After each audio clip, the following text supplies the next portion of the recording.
Slime is made by two materials, which are borax and PVA. They form a polymer, which is a micromolecule consisting of monomers that are covalently bonded together. Borax is cross-linked while PVA is being cross-linked. And here's a picture of this cross-linking happening. As you can see, the borax is cross-linking. The next is dry ice.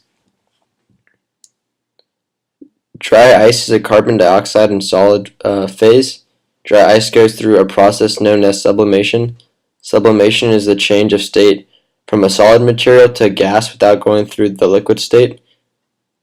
This is what dry ice looks like going through the phase change.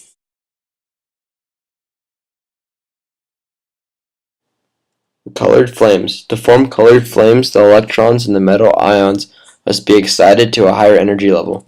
When these electrons fall back to their normal level, the color is given off. In this process, the energy starts as heat energy and is converted into light energy. Energy was not created or destroyed because of the law of conservation of energy. Scientists often do similar experiments called flame tests to determine the identity of the metal ion. Here's what it looks like.